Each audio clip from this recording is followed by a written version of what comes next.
30 days back, Uttarakhand's Himalayan tsunami swept away thousands of unfortunate pilgrims and locals. Their relatives have been left hoping against hope. Kanpur's Aarti is one among the multitude of the bereft. 9 from Aarti's family have been lost to nature's fury. It's been a month and they are nowhere to be found, but Aarti has not given up.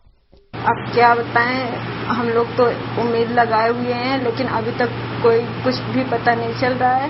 कहाँ क्या है कोई खबर नहीं. Net पे भी देखा गया, लेकिन कहीं पे ना उनका नाम है, कुछ भी पता नहीं चल रहा अभी. There are thousands like Aarti who have been left without closure at the loss of their near and dear ones. A month has gone by and the Uttarakhand government has presumed those still missing are dead. According to the state government, this number stands at 5,748, and now the next of kin of these people will begin to be compensated for their irreparable loss. हमारे राज्य से करीब 924 लोग, कुछ कम बढ़ सकते हैं, लेकिन 924 संख्या है जो उत्तराखंड के हमारे हैं, जो लोग अपने घर वापस नहीं आए हैं. इसी तरह से अनेक राज्यों से हमको सूची आई. हमने उस सूची को टैबुलेट किया.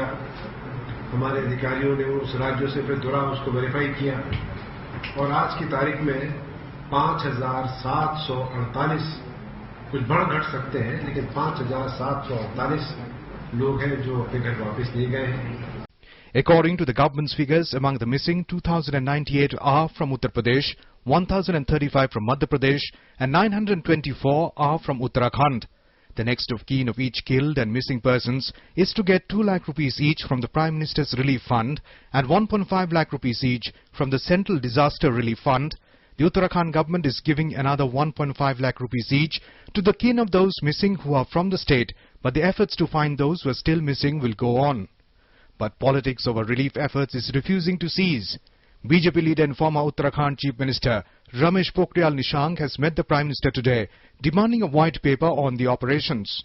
प्रधानमंत्री जी ने निचोड़ में ये आश्वस्त किया है कि हर हाल में वो सहयोग कर रहे हैं और पैसे की कमी किसी कीमत पर नहीं होने दी जाएगी. और इसीलिए उन्होंने कहा कि हमने यहाँ सेंट्रल स्तर पर, केंद्रीय स्तर पर एक मंत्रियों का एक टीम भी बनाई है और उसको हम बहुत प्रभावी तरीके से करेंगे. उत्तराखंड के लोग जानना चाहते हैं कितनी क्षति हुई है, धन क्षति कितनी हुई है, मवेशी की क्षति, जन क्षति कितनी हुई है, सार्वजनिक कितनी हुई है, व्यक्तिगत लोगों की कितनी हुई है. इसका श्वेत पत्र जारी करने के लिए हमने आग्रह किया है. Clearly, the Uttarakhand government needs to remain focused on providing relief to those who have been left homeless, jobless, and with little means to fend for themselves. It confronts a tall order, but cannot afford to be found short on effort. Bureau Report, DD News.